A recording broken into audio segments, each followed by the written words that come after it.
Boa noite. Que a paz do Senhor Jesus nos faça mais uma vez sintonizarmos com os propósitos de Deus. O tema com recursos e sem desperdícios, eu confesso, quando a gente começa a trabalhar um tema desse, a gente não vê muito nexo e aquilo vai sendo trabalhado e de repente Deus vai falando com a gente. E eu confesso assim que eu pude mergulhar, mas eu senti que muito mais, eu tenho a impressão que Deus mergulhou em mim também e me revelou e me tratou em algumas coisas me mostrou meu pecado também e algumas vozes que eu, infelizmente, eu carrego da minha infância, que me puxam um pouco para trás em relação a essa questão dinheiro, lazer e prazer. E ao ponto que agora eu digo, eu estou muito feliz em poder tratar esse assunto. Eu espero poder conseguir traduzir isso com a mesma maneira que eu pude experimentar isso no meu coração. Nós nos baseamos sobre o tema como ponto de partida, Formigas, desse livrinho aqui, ó, de William Douglas e Davi Lago. No primeiro instante acabei nem lendo, depois o pastor Rafael me passou isso ainda e foi fundamental. Tem umas dicas aqui, eu precisava ouvir isso e eu quero deixar isso com vocês. Bom, gente,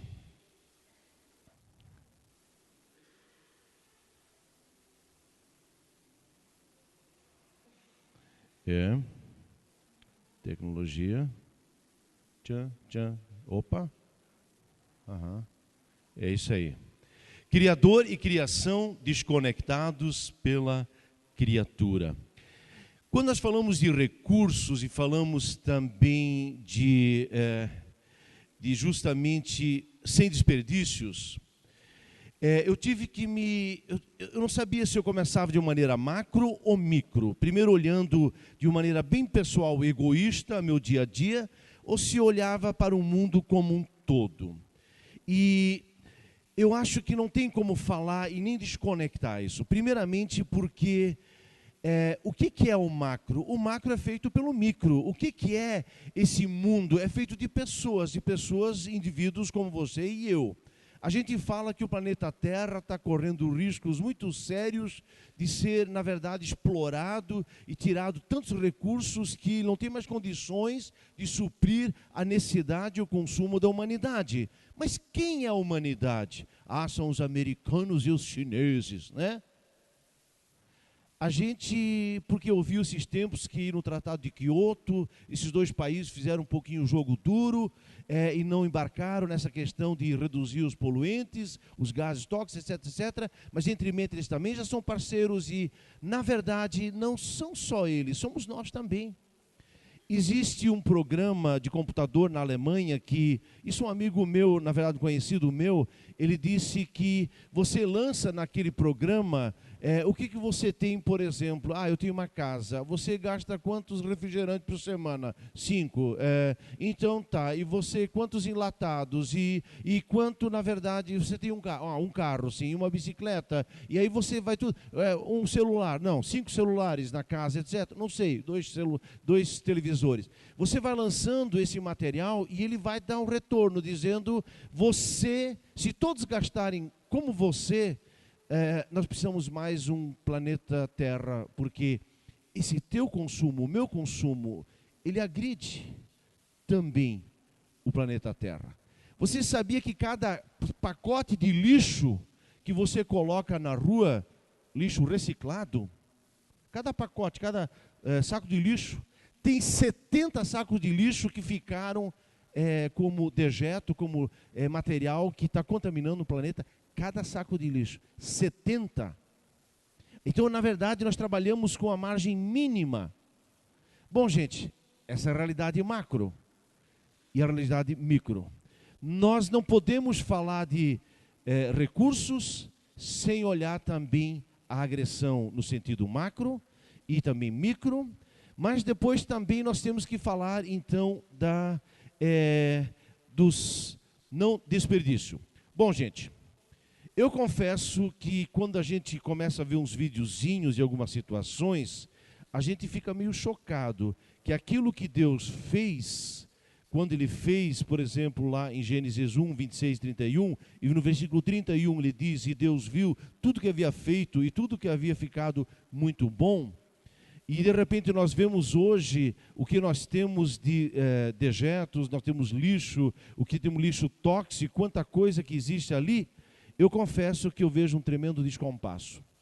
Alguma coisa nós nos perdemos no caminho daquilo que Deus quis fazer e daquilo que nos tornamos, daquilo que Deus pensou para nós em termos de planeta Terra e daquilo que nós fizemos com o planeta Terra. A gente fala que se todo ser humano vivesse como os americanos vivem, nós precisaríamos 4 planetas Terra para dar conta dos recursos naturais para atender a nossa demanda. É que eu não consigo deixar de perceber isso. Não tem como deixar de olhar para isso para entender os recursos e os não desperdícios. Porque, na verdade, quem forma essa humanidade somos nós, você e eu, e o mundo todo. E tem um descompasso. Então, nós precisamos assimilar isso, entender isso dentro do nosso comportamento, a partir de uma espiritualidade, a partir de um entendimento da própria palavra de Deus. Por isso agora nós vamos entrar mais no tema.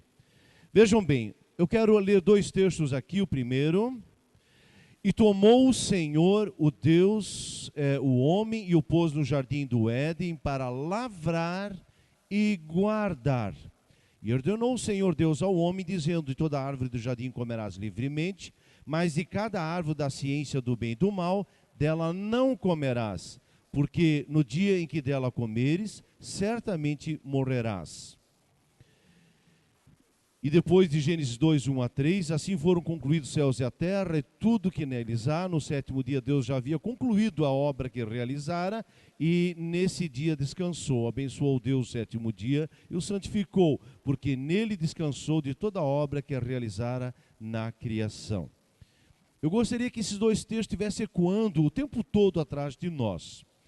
E dentro desse texto, nós precisamos entender agora essas 3 palavras que nós estamos tratando: trabalho, lazer e prazer.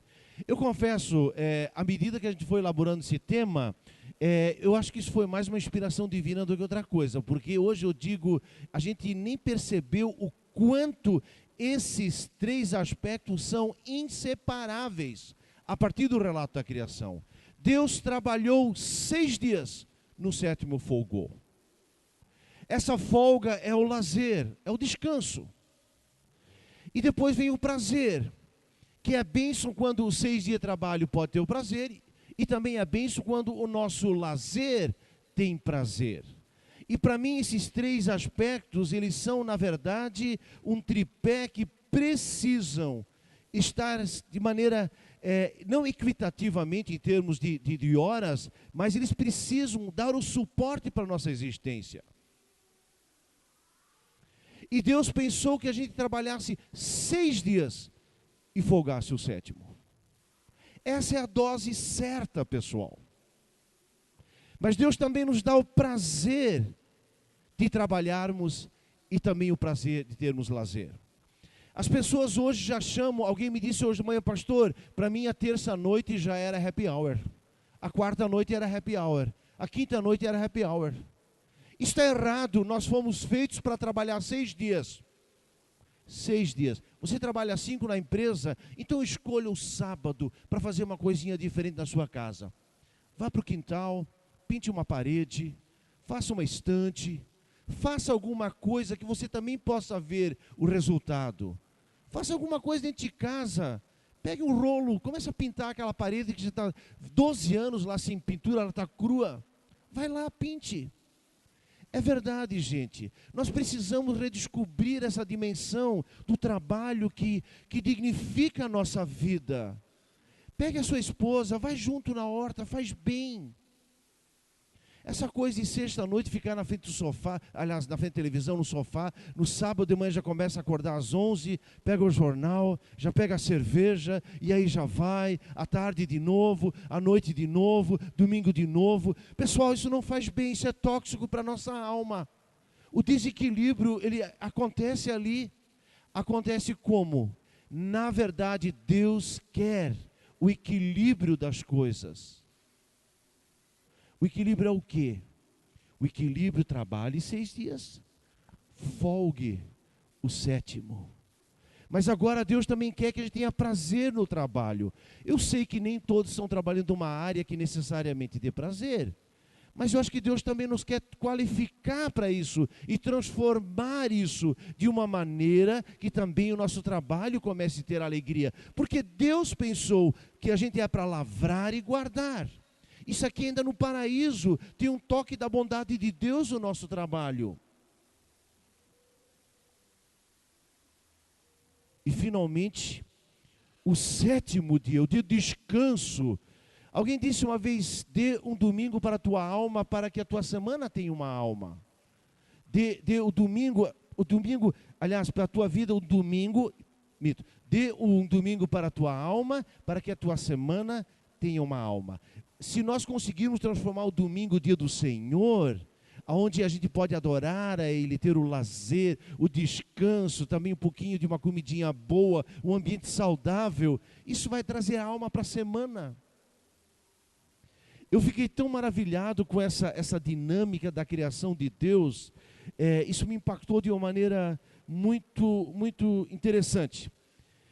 E vejam bem, eu quero dizer que tem um triângulo assim do equilíbrio. Aliás, tem um ditado alemão que diz que todas as coisas boas são 3. Alle gute Dinge sind 3, né? Diz um ditado. E eu acho que o 3, assim, essa questão do equilíbrio, né, da estabilidade. E aí a primeira tarefa de Deus é lavrar. Pessoal, lavrar é trabalhar. Deus quer que a gente trabalhe. Você sabia disso? Só se você for criança, você tem o direito de realmente só ficar de boa na lagoa. Depois, você já é pré-adolescente, você já é para trabalhar um pouquinho em casa. Já é para lavar uma loucinha, já é para levar o lixo até na frente da rua, é para ajudar no canil lá, dar uma lavadinha, é para estar no mercado sem reclamar. Com 15, é para lavar o carro, sim, para ajudar. Parece que hoje os pais protegem os lolinhos e as lolinhas e aquilo, por favor, eu trabalhei tanto, eu quero uma vida melhor para eles, e nem sabem o estrago que estão fazendo para os seus filhos. Trabalho é do coração de Deus. Mas eu também diria assim, você pai, leve junto seu filho. Filho, vão lavar o carro juntos. Eu mandei lavar o carro. Não, ninguém gosta de ser tratado assim, nem você. Vá junto lavar o carro, vá junto lavar o canil. Ajude seu filho a fazer serrar alguma coisa, pregar alguma coisa. E se ele está cansado, diga, tá bom filho, faz mais um pouquinho, amanhã tu me ajuda. Vamos otimizar essa história, vamos tornar belo, vamos tornar bonito.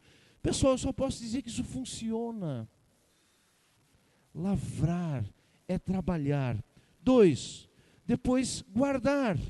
Guardar eu até vou dizer assim, é ter uma reserva, um estoque. Talvez poder acumular alguma coisa, alguns bens, fazer bonito, poupar. Também é do coração de Deus, sem culpa. Também quando você tem alguma coisa bonita, tem mais um terreno, não é crime. Mas daí vem o descanso. O descanso, cuidado, eu já volto a falar. Descanso não é aquela coisa, trabalha 2 dias, descansa 5. Não, gente, é 1 dia. O que passa disso é tóxico.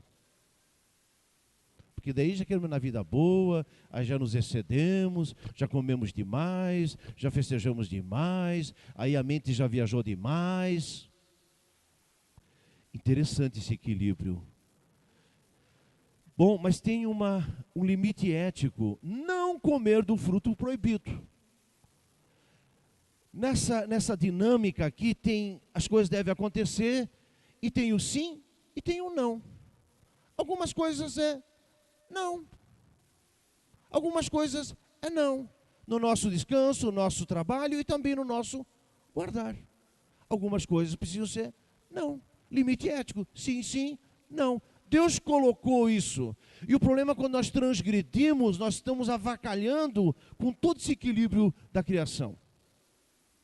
E como nós gostamos, através dessa política, dessa cultura do consumo, como nós transgredimos esse equilíbrio.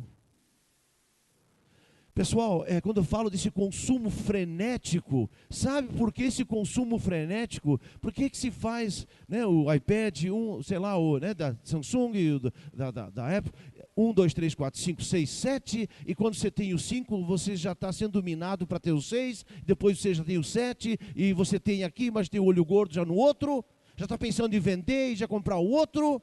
Por quê? Isso é uma intencionalidade malévola, diabólica do mais. E nunca para. Por quê? Porque tem gente fazendo esse joguinho em cima de cada um de nós. Tem gente que trabalha freneticamente para vender, para que a gente possa comprar freneticamente, e essa dinâmica, ela nos leva à loucura. Isso em relação ao carro, isso em relação a esses aparelhos, a uma televisão. Vocês estão entendendo que nós precisamos aqui de um limite ético e saudável. Bom, gente, vocês lembram que eu fiquei estupefato. Nos últimos anos nós temos essa questão da corrupção, da podridão, da transgressão. Hoje se dá elegantemente, se dá o nome, né? Lava Jato, Petrolão, Mensalão, os 7 anões da corrupção, vocês lembram, né? Anos atrás. Outros vão chamar também o escândalo da merenda. Eu descobri que isso na verdade começou no paraíso. Era o escândalo dos peladões. Tá bom, gente? Na verdade, havia uma sincronia terrível entre Adão e Eva e a serpente para transgredir. E desde então nós temos uma capacidade de transgredir o tempo todo e vazarmos e furarmos esse limite ético. Eu concordo, aliás, eu tenho assim a partir desse texto, eu comecei a perceber assim que de fato o tema aqui de Provérbios 6:6, ele é fundamental para sermos, na verdade, libertos desse escândalo lá dos peladões do paraíso. Nós precisamos aqui olhar para Provérbios 6:6. Observe, reflita e seja sábio. Essa palavra de Provérbios 6:6, ela é incrível porque, na verdade, ela nos quer tirar dessa cultura do escândalo lá do paraíso, que desde então, sucessivamente, não para mais, e, na verdade, nos quer fazer observar algumas coisas. Quando a Bíblia fala dessa coisa de observar, de parábola, ela quer colocar lado a lado algumas verdades divinas. E aqui ela nos convida, primeiramente, observe a formiga. Pense sobre a formiga e seja sábio. Bom, gente, formiga adquirem recursos. Sumiu?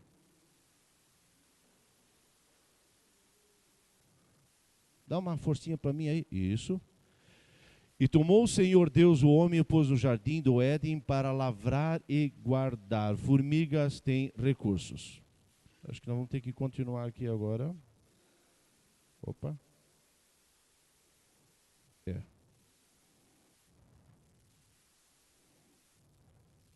Bom, vamos dar um passo adiante. Me ajudem, por favor.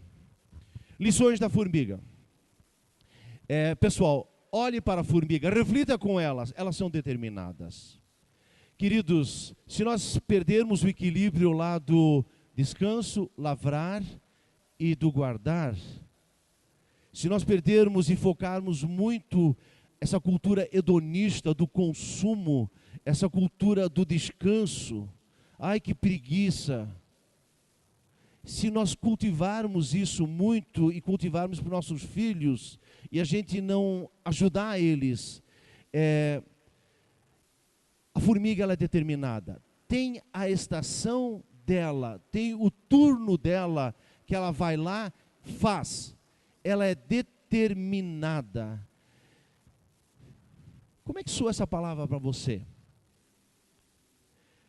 Eu tenho a impressão que as pessoas são determinadas só se alguém está sempre pressionando elas, porque vai perder o domingo na empresa. Né? Se chegou tarde, então a gente chega pontualmente.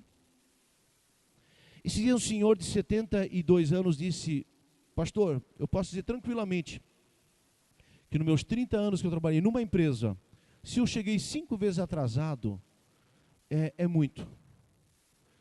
As pessoas antigas, elas falam isso com orgulho. Como é que você levanta?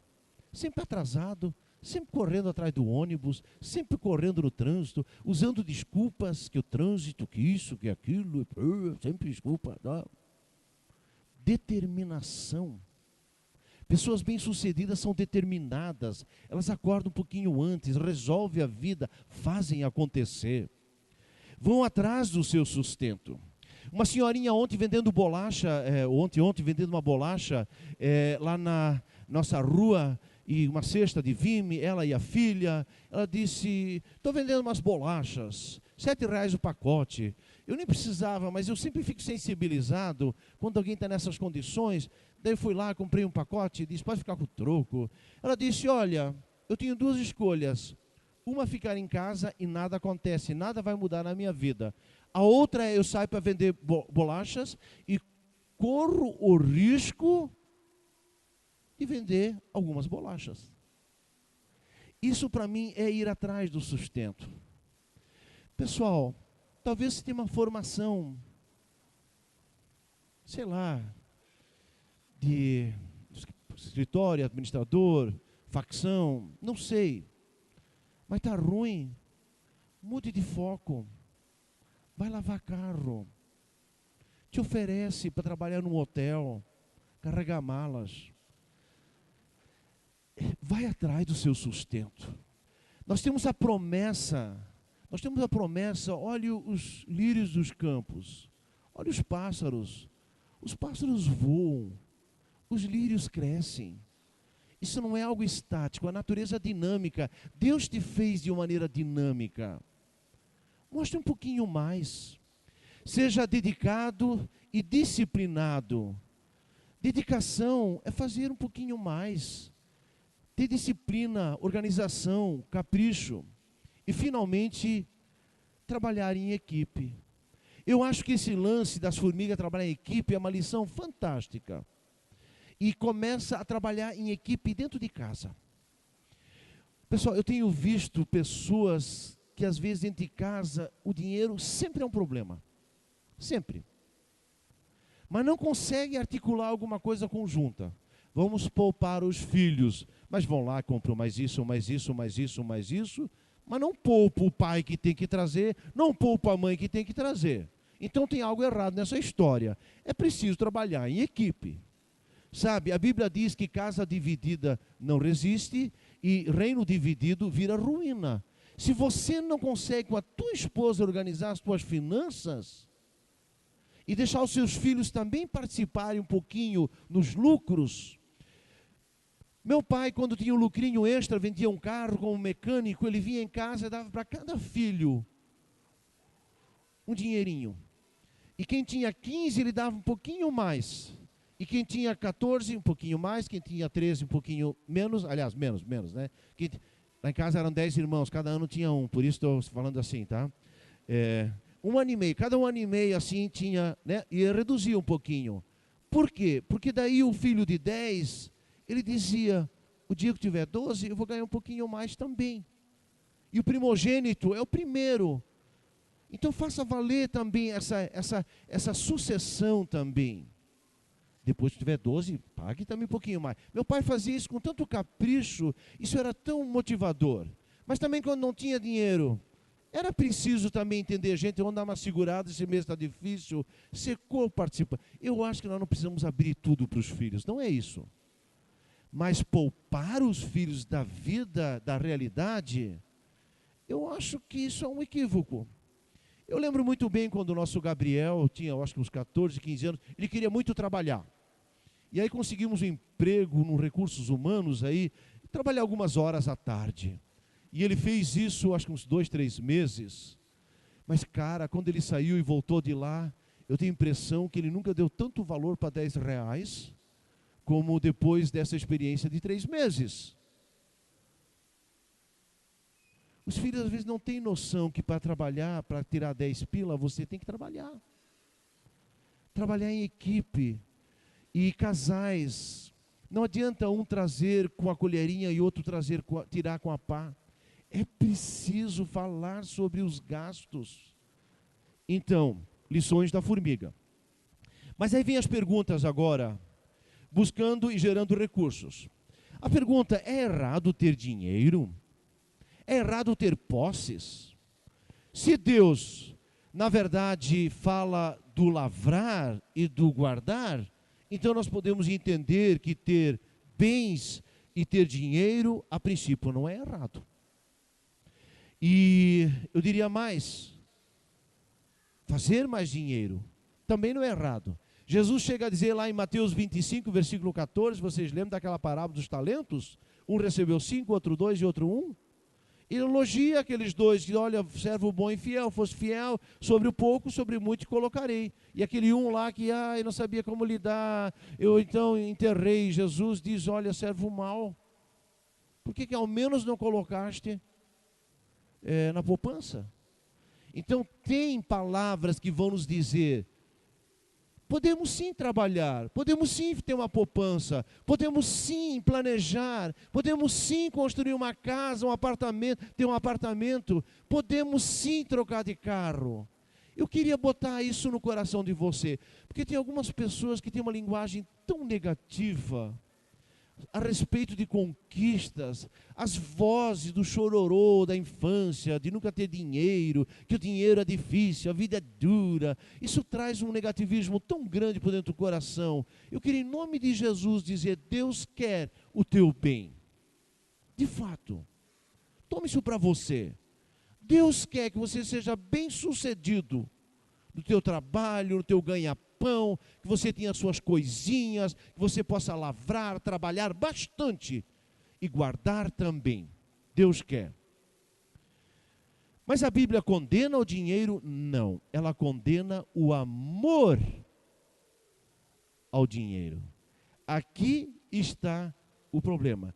E é isso que Jesus diz ao jovem rico lá em Lucas versículo 18, capítulo 18, ele vai dizer que havia um jovem rico que tinha muitos bens, ele guardava os mandamentos, era uma riqueza até legítima,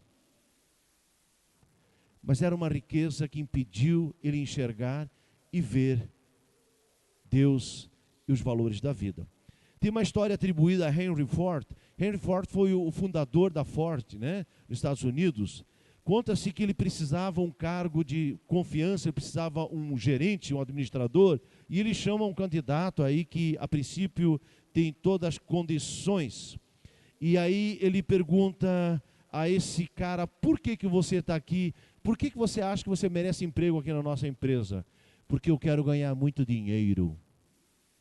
Aí o Henry Ford pegou uma nota de $1 e botou entre os olhos e o óculos dele, bem assim na frente, essa nota de $1, e disse assim, é isso que você quer?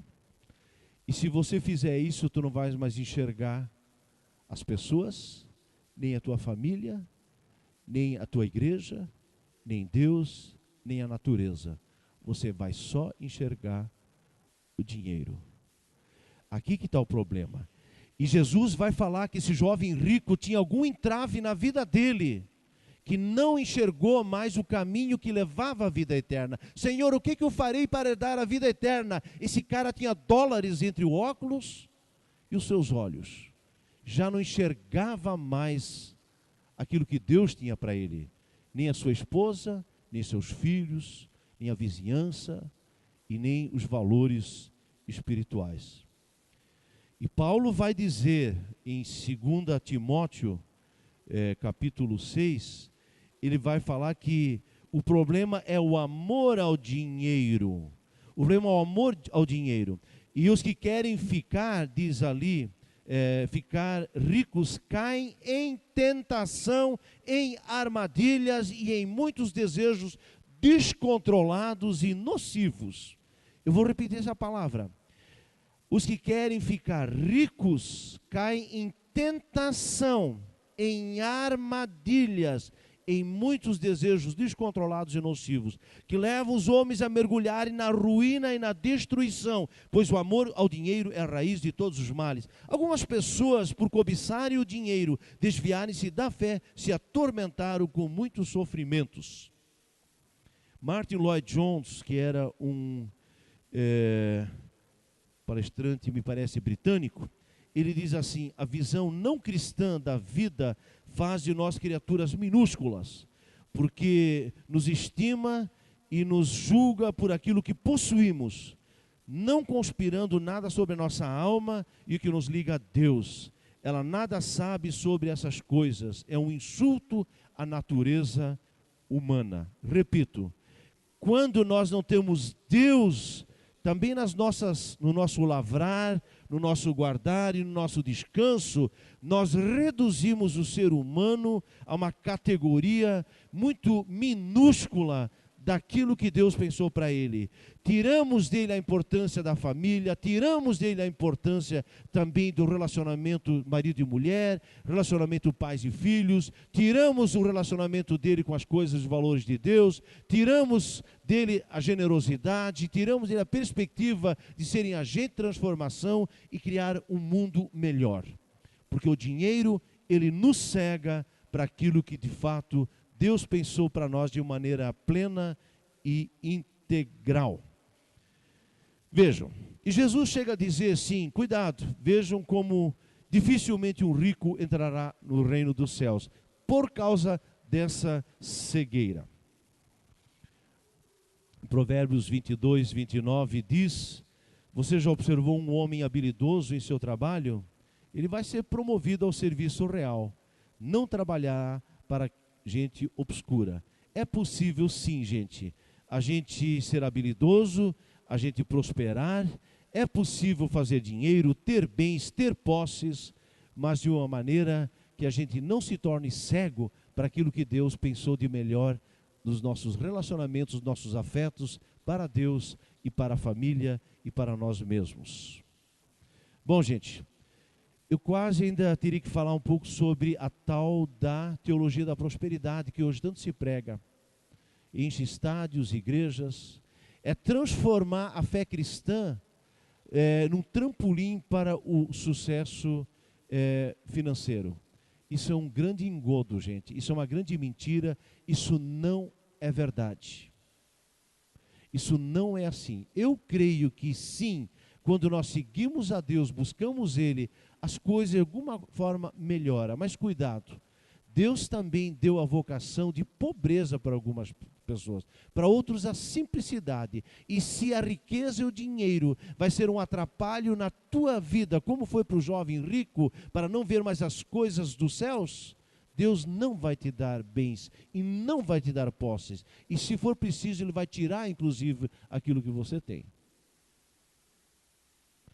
Então, cuidado, gente, nós não podemos aqui cair em extremos. Para uns eu preciso dizer coragem, Deus tem muito mais para você do que você imagina. Para outros eu te dizer, cuidado, talvez Deus vai ter que te quebrar as pernas, porque teu amor ao dinheiro tem sido uma grande encrenca na tua vida e na vida das pessoas que te cercam. E se for preciso, Deus vai tirar. É duro dizer isso, né? Mas também quero dizer para aqueles que estão lá no meio, que querem e parece que às vezes não conseguem melhorar de vida.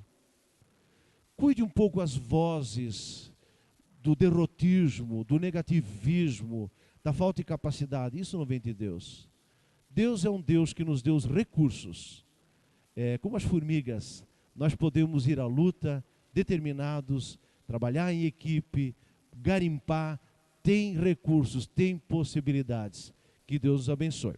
E agora o segundo item um pouco mais breve. Nós vamos falar agora buscando, aliás, formigas não desperdiçam nada. Deus nos deu a capacidade para gerenciarmos tudo da melhor modo e de um modo possível, trabalhando em equipe e na mesma direção. Dicas para os recursos. Vamos ver. Planeje antes de gastar. Nós temos agora 8 dicas e com isso também encerro a minha fala.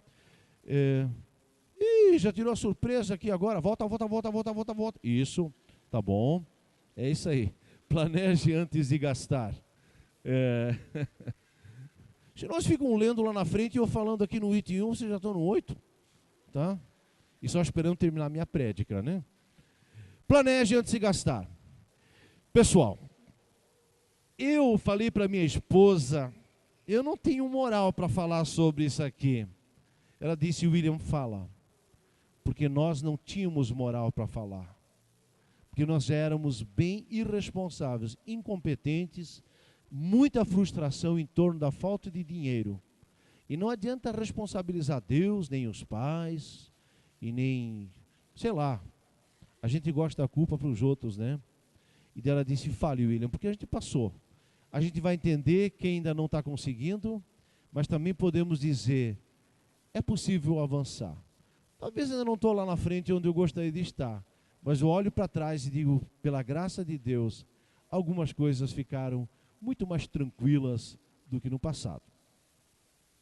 Os entendidos, eles dizem que a gente precisa planejar o gasto. Eu conheço uma pessoa que talvez tenha conhecido por muitos de vocês. Ele disse que desde o começo, lá quando ele começou a trabalhar, ele tinha uma meta, 10% para Deus, 10% para a poupança, 80% gastar para aquilo que é o sustento do dia a dia.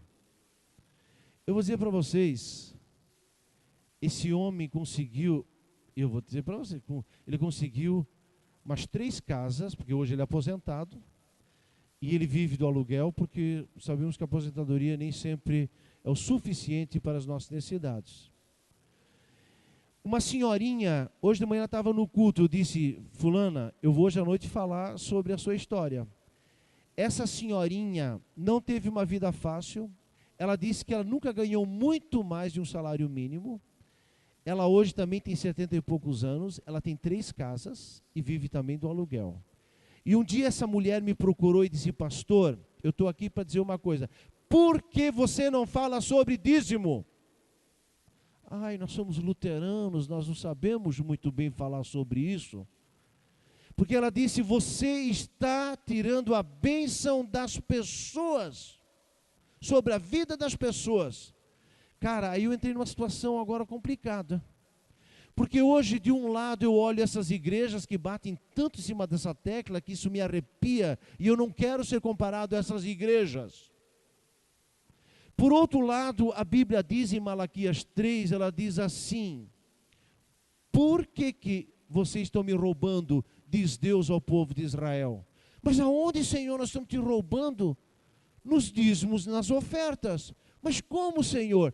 Trazei-me o dízimo para que haja mantimento na casa de Deus. Aí eu pergunto, nós temos mantimento na casa de Deus aqui no apóstolo Pedro? Não o suficiente. Nós não temos dinheiro para reformar uma igreja, vamos ter que apelar a alguns bons empresários. Jaraguá tem? Mas se não fosse Jaraguá, nós teríamos que bancar essa reforma. É a tua igreja, a minha igreja. Nós temos que bancar para que haja mantimento. Tem mantimento? E daí essa senhorinha diz, pastor, fale. Porque se em uma coisa que é bênção em minha vida, foi que muito cedo eu aprendi numa outra igreja, que ser dizimista é uma coisa fantástica. Porque diz lá também para que o devorador... Quem já assistiu o filme Vida de Insetos? Assistiram já? Lá tem os gafanhotos, são os devoradores. É uma briga intensa entre as formigas. Eu assisti esse vídeo, algumas... bacana. Os gafanhotos, todos ameaçadores lá. Eles devoram. Aí você tem o dinheirinho, está tudo caprichado e parece que vai tudo pelo ralo. Não, bati o carro. Eita, aquela multa. E aí vai, né? E aí temos, cara, parece que eu não vou para frente. Eu não quero associar isso diretamente, mas indiretamente sim. Ah, mas o Novo Testamento só fala lá em Mateus 23, ele vai falar sobre fazer o dízimo, não deixe de fazer aquilo, mas se vocês não melhorarem muito a justiça de vocês como os fariseus, vocês não têm chance de serem salvos. E Jesus dá uma pegada firme aí, que ele quer uma justiça muito maior do que ser dizimista. Bom, aí vem outra paulada. Deus não quer o teu dinheiro, Deus quer o teu coração. Mas se ele tem o teu coração, ele também quer as tuas finanças. O apóstolo Paulo não vai falar de dízimo, ele vai falar da sementeira. Ele vai dizer: quem semeia pouco vai colher pouco, semeia mais vai semear mais. E quem semeia muito tem grande chance de semear e de colher bastante. Isso, empresários já entenderam que a generosidade é um aspecto fundamental para o sucesso das nossas finanças. Você quer ver alguém assim de generosidade, coração grande? Olha uma vez. Se as coisas não vão de alguma maneira mais soltas e são mais prósperos. E generosidade não tem nada a ver com quantia de dinheiro que você tem. É a bondade do teu coração. Deus quer. Para mim, esses 10%, e eu posso falar isso porque eu sou dizimista há muitos anos. Não foi assim uma matemática absoluta, sempre, não, mas somos dizimistas sim. Vale a pena. Então eu queria falar isso para ti também. Seja generoso. Corte 10% daquilo que você tem para agradar a Deus. Mantenha uma missão na África, no Nordeste, a tua igreja, ajude alguma pessoa. 10% você precisa poupar. Ah, meu bom, isso nunca deu muito certo para mim. Mas é preciso planejar o que nós ganhamos. E tem aqueles caras entendidos que dizem assim: sabe quem é rico? É aquele que gasta menos do que ganha. Se você gasta mais do que ganha, não tem matemática que vai fechar. Jamais. Você ganha 1.500, então gaste só 1.500. Gaste 1.400. Você ganha 5, então gaste 4.500. Economize. Que Deus abençoe essa atitude de planejamento. Próximo ponto. Economize pouco a pouco. Se você não consegue economizar, cria esse ritmo, talvez economizar R$10, R$20, R$50, mas comece em algum momento criar essa dinâmica, esse olhar. E a gente fala que pessoas organizadas financeiramente, elas preferem ver o dinheiro no banco do que na Casas Bahia. Interessante. Porque tem aqueles que amam ver o dinheiro na Casas Bahia ou na Magazine Luiza, tudo em 10 vezes. Economize pouco a pouco. É uma cultura de guardar, conforme lá o triângulo que nós vemos. Próximo. Tome cuidado com dívidas e empréstimos. Se você tem que pegar dinheiro emprestado, porque tem um rombo de R$2.500, você deixou esse rombo acontecer porque não gerenciou bem. Como é que você vai devolver esses 2.500? Você já pensou nisso? Porque você deveria reduzir os teus gastos, deveria ter uma sobra, para poder então devolver aqueles 2.500 no banco. E o banco não vai te emprestar assim, vai ter um juro em cima. Pessoal, cuidado essa coisa de dívida. Depois o irmão fica se escondendo pelos cantos, já não olha mais para o teu olho. Aquele parente já não te visita há mais uns 5 anos, porque não conseguiu devolver. A Bíblia não aprova empréstimo. Seja generoso e dê para alguém. Olha, eu tenho dito, olha, eu não posso te emprestar, mas te dou 200 pila aqui. É a minha maneira de te ajudar. E se você tem alguém que muito tempo te pediu dinheiro emprestado e não consegue mais devolver, vai lá, libere o perdão, cara, Deus te abençoe. Senão essa pessoa não consegue mais olhar para ti.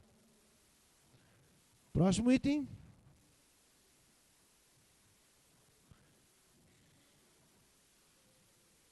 Não seja fiador em dívidas alheias. Aquele que já não está bem, aquele que já não consegue as coisas, é aquele que mais te persegue. Eu já me dei muito mal com esse lance de fiador, viu? E eu sei de história aqui dentro, caramba, que dificuldade. O cara depois não consegue devolver, a imobiliária vai te procurar. E você tem que devolver esse dinheiro. Senão teu nome vai para a lama. A Bíblia proíbe essa questão de fiador. Seja honesto, Deus não abençoa falcatruas. Não adianta dar um dízimo de um dinheiro sujo. Tá? Não pense assim. Seja honesto nas pequenas coisas. Ser fiel nas pequenas coisas. E querido, eu queria te dizer, sem mentiras, sem falcatruas, sem rolo, sem mentira nessa história, ser verdadeiro. Não posso agora, espere mais um mês, eu vou te devolver, eu tenho essa dívida. Transparência. Seja generoso com o que você tem. Antes já falamos no item 1, talvez eu acabei botando um pouquinho aqui até confundindo. A generosidade faz parte do nosso planejamento. A missão, a filantropia, ajudar um hospital, sei lá, alguma casa aí que precisa muito da nossa ajuda. Seja generoso. A mesma mão que abre para doar para alguém, é a mesma mão aberta que Deus vai colocar alguma coisa. Mas se você não abre, não é essa mão também que vai receber, porque não fica nada dentro. É uma matemática divina. Isso, lá o texto de Malaquias 3 diz, provai-me nisto. Quem fala? Deus fala, se não vou abrir as portas dos céus e derramar bênção sobre bênçãos. E finalmente combata o desperdício. Esse lance de desperdício, né? Nós temos uma cultura de desperdício. E é aquele o cara que escreveu A Arte da Guerra, A Arte da Guerra, ele diz o seguinte, que são os detalhes que fazem vencer uma guerra.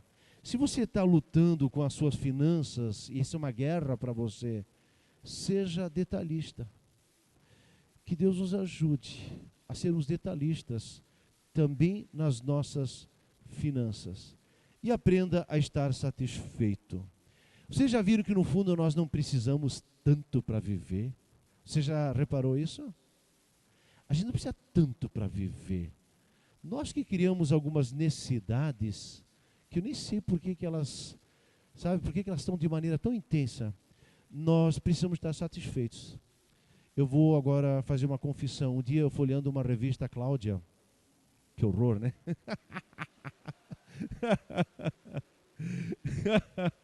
Mas a revista Cláudia tinha assim 4 textos. O que você faz quando você conquistou alguma coisa legal na sua vida? Aí um diz, eu já planejo a próxima conquista. O outro diz, eu desfilo pelas ruas. Mas tinha uma pessoa lá, para mim ela era uma pessoa cristã convicta. Ela disse, eu sempre agradeço a Deus para que o gosto da conquista fique bastante tempo em minha boca. Achei isso incrível. Revista Cláudia, viu? Também tem cultura. Tem cultura e tem espiritualidade. Você tem um carro bacana, entre nele e diga, meu Deus, obrigado por esse carro. Fale assim, uma oração flecha, meu Deus, que privilégio poder ter esse carro. Você tem uma bicicleta top, Deus, obrigado por essa bicicleta, ela é muito 10. Você tem uma comidinha boa, está olhando, oh meu Deus, que delícia essa comida, agradeça a Deus de coração. Diga assim, pai, obrigado pela casa bonita, pela esposa, pelo esposo, pelos filhos lindos. Agradeça. Em tudo dai graças. A gratidão para mim é aquilo que faz o ansiômetro, né? Ficar mais reduzido. Se eu sou ingrato e murmuro, a minha ansiedade sempre vai logo lá para cima e já estou olhando tudo que é coisa. Aprenda a estar satisfeito. Queridos, eu encerro. Essa coisa, não pedra. Deus nos deu sementes também do sucesso, da prosperidade. Se você tiver fé, o tamanho da fé for como um grão de mostarda, você dirá essa montanha, sai de lá, lança-te ao mar. A fé, ela nos dá esperança para mudarmos situações, para alcançarmos recursos, para termos vitórias também e não termos desperdícios. E eu diria assim, o Pato Donald, ele tinha duas regras. Uma era trabalhar muito e a outra era não gastar. Aliás, o Pato Donald, o tio Patinhas, né? Ô Jesus, faz tempo, tá? Mas eu queria dizer assim, tio Patinhas, né? Vamos ver os recursos, mas que Deus também nos baixe a ansiedade para não gastarmos e acharmos que temos necessidades consumistas, que alguém nos empurra goela abaixo e que tem algumas coisas aí que não vêm de Deus. Lavrar, guardar, descansar. Tem um limite ético. Tem árvores que a gente não deve mexer. E aí estamos sob a bênção.